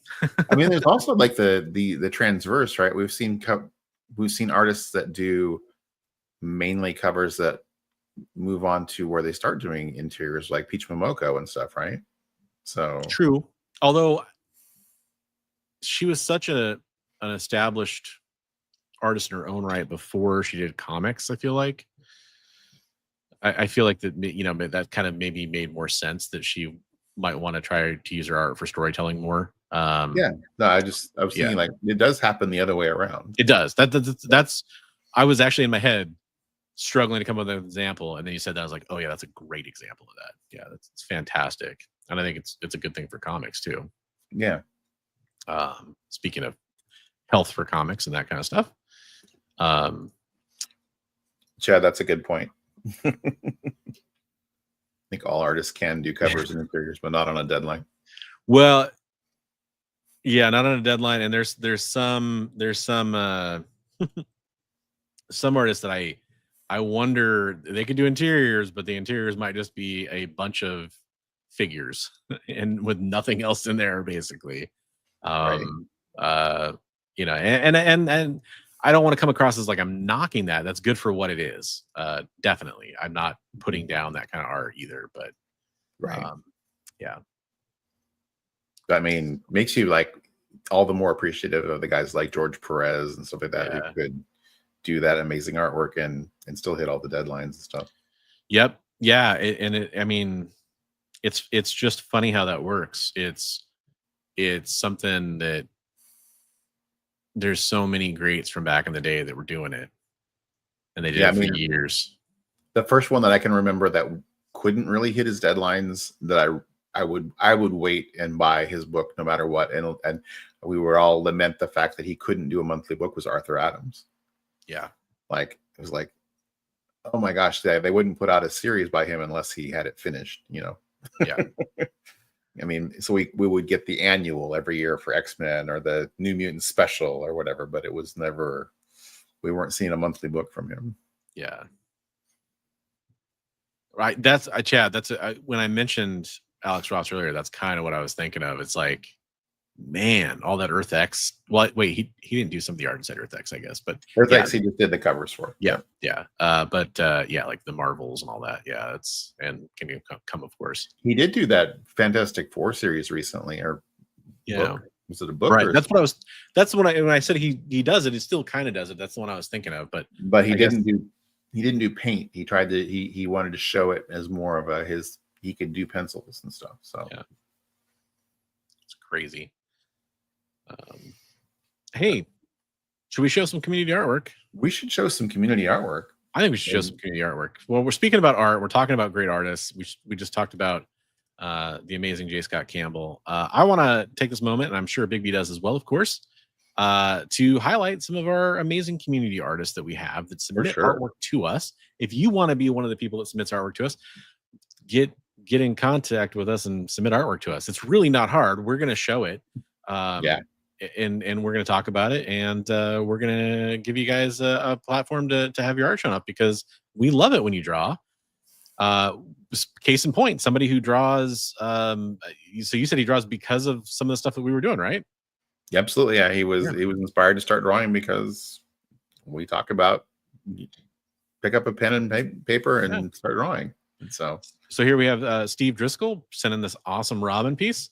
Batman is on a date with Catwoman again. I should get time and a half when that bat signal comes up, says Robin up in the corner there. That's great, man. I love it.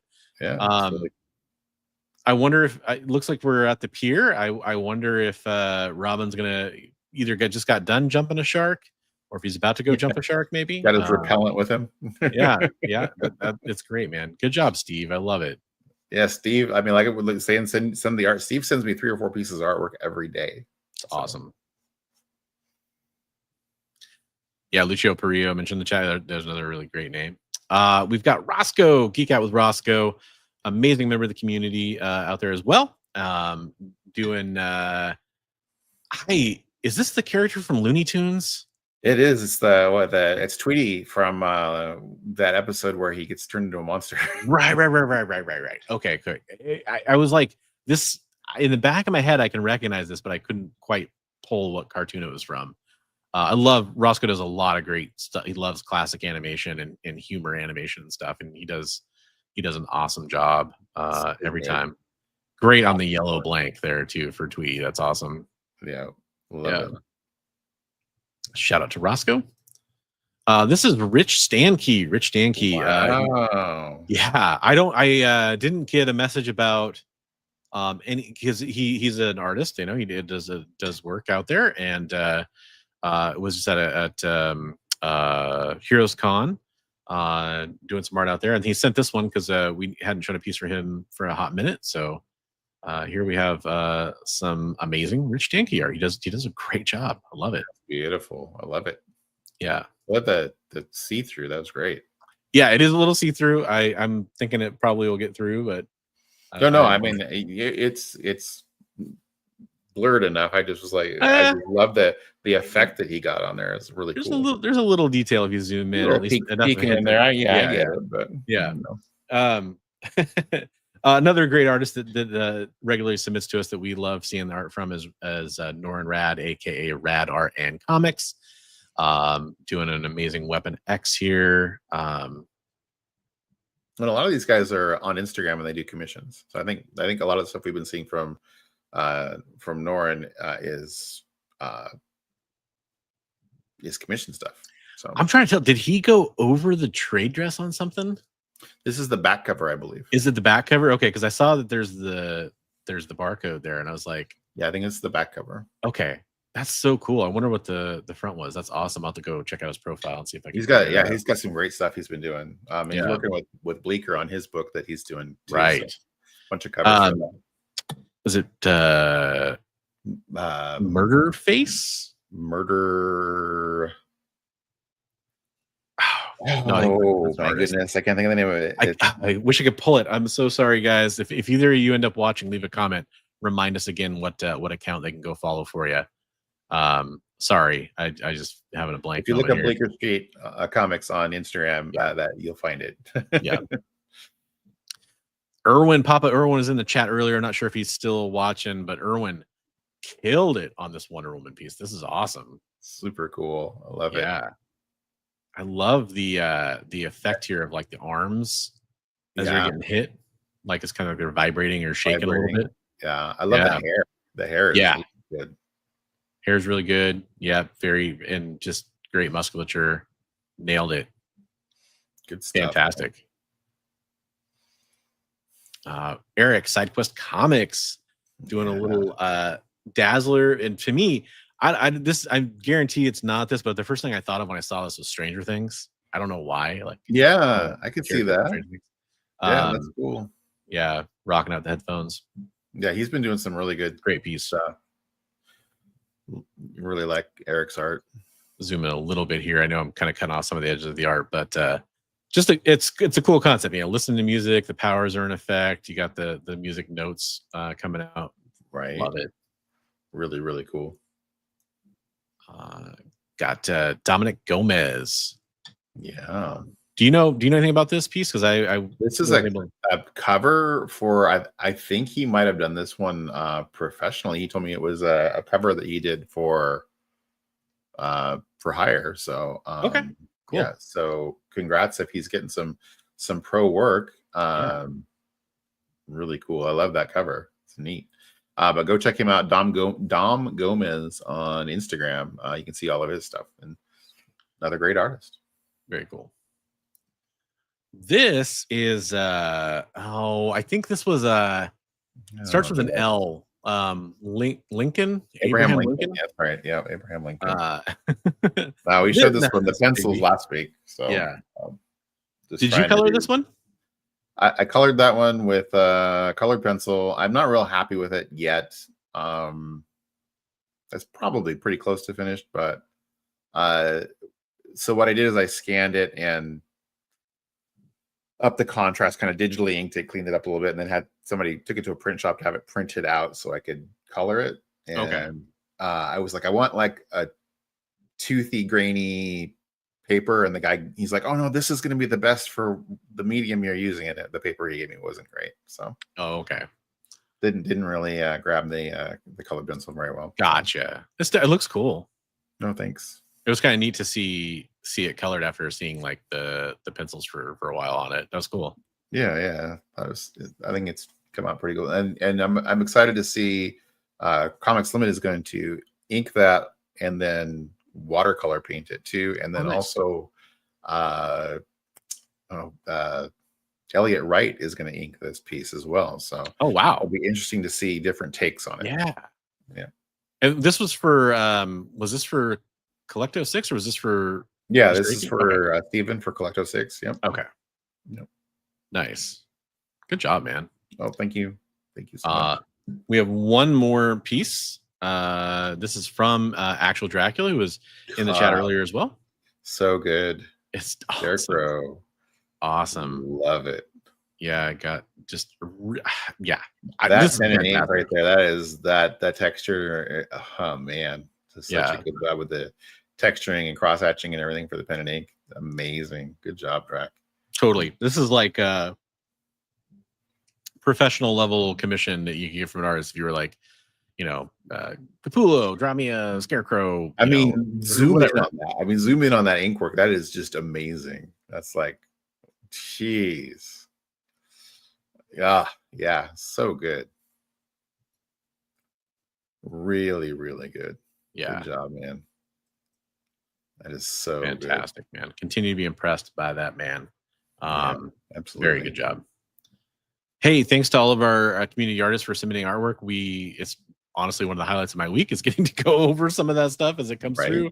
It's really cool. If you want to submit your stuff, again, I'm Bronze Age Nerd pretty much everywhere. Big B McFly pretty much everywhere. If you can get a hold of us on social media, send us your artwork. We'd love to feature it.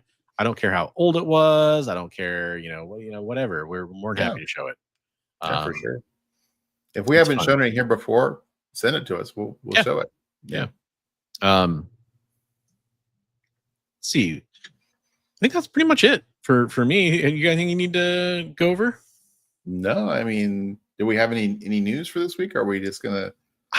There's like a light week for news. Again, I didn't have a lot of time to pull stuff. I was focusing on the main topic. I wanted to talk about Mr. Campbell, and I feel like we did a pretty good job covering that. I was just trying to think. Really, I guess I want to take an extra second to say thanks to everybody who support Heroes for Heroes. It's not over yet. We've got some more stuff coming. Right. And speaking of community art, we have a community art stream coming up on July 26th. If you didn't catch that earlier, it'll get scheduled within the next couple days, probably on my channel. And we'll be hosting a lot of great artists. It's gonna be fun. It's gonna be a lot of fun. And we're working on other efforts like that too. So if you have any interest in that stuff whatsoever, even if you can't make that day, reach out to us. If you have any comics you want to donate that we can auction off for you, or any art or any of that kind of stuff, reach out to us.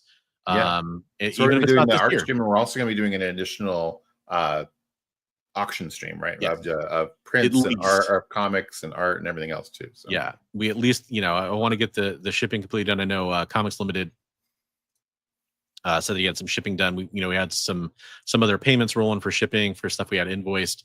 And so we're that stuff's going out. He's doing a great job packing up the comics. Again, the print stuff, unfortunately, I got to get some supplies, and I tried. I went to a bigger city today than where I live. I live in a tiny town, and I tried to find some stuff at a couple places and just kind of struck out. So I'll have to special order some things. But yeah, we'll have that stuff going out soon.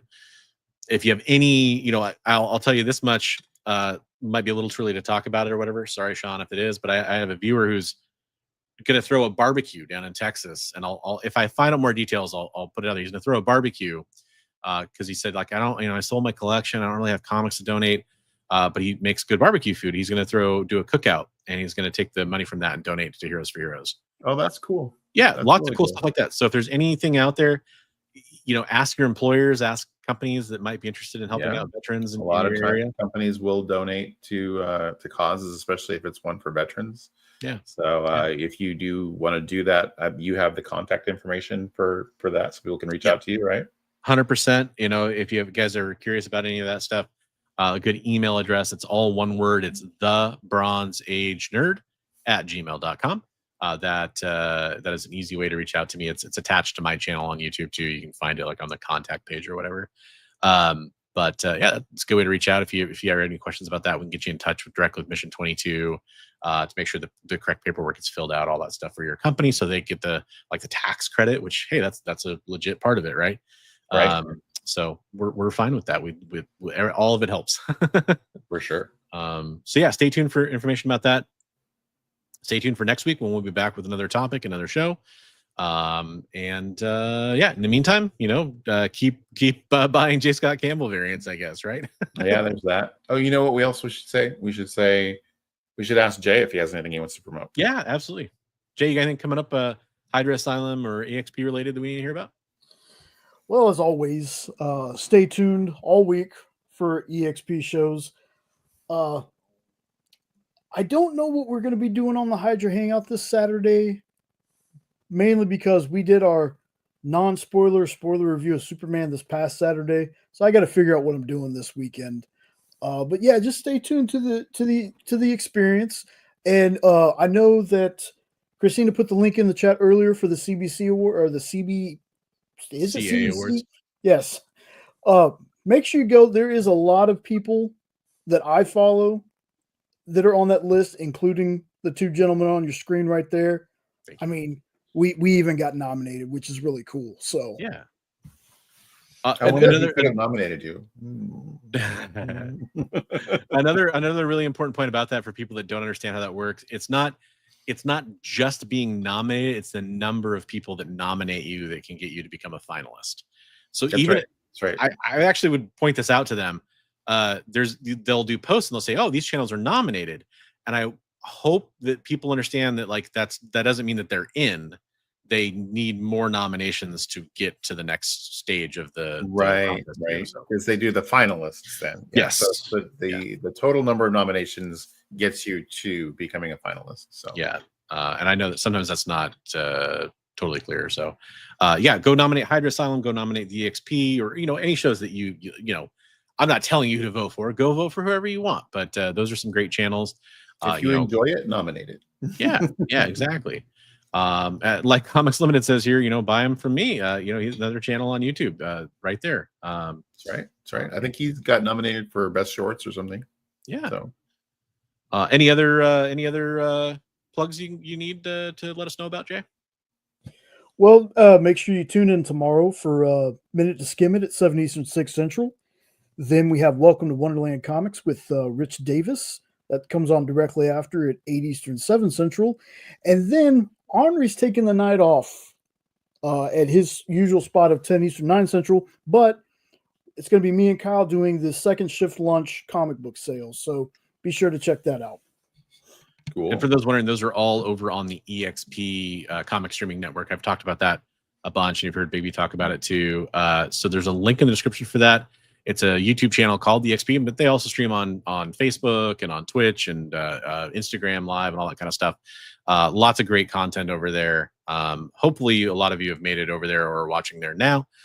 We'd love to see more people over there checking them out. So go like and subscribe. In addition, please do that for my friend Abraham Lincoln. I mean, Big B McFly, the comic guy as well. Hydra Asylum Comics for our producer Jay in the background. Nominate all those channels you love, and also again, buy some J Scott Campbell books from Comics Limited. I love it. I love it. That's right. We love you, We love the Trav. community. Yeah, we love the community around us because we wouldn't be here without you. So yeah, love to show it back for sure. Absolutely. All right, guys. Everybody have a great night, and we'll catch you next time. If you guys want us to talk about Superman after we get a chance to see it or anything like that, let us know if you want us to talk about that, because I think it might be kind of fun to do something like that too, to talk about. That's a pretty big comic book movie. I think we might have to have Jay on, like, on the screen if we're going to talk about it. For sure. We gotta, I mean, for those that don't know, by the way, Jay is a super fan. Superman, super fan. Yeah. So yeah. All right, everybody. Have a great week, and we'll catch you in the next one. Later.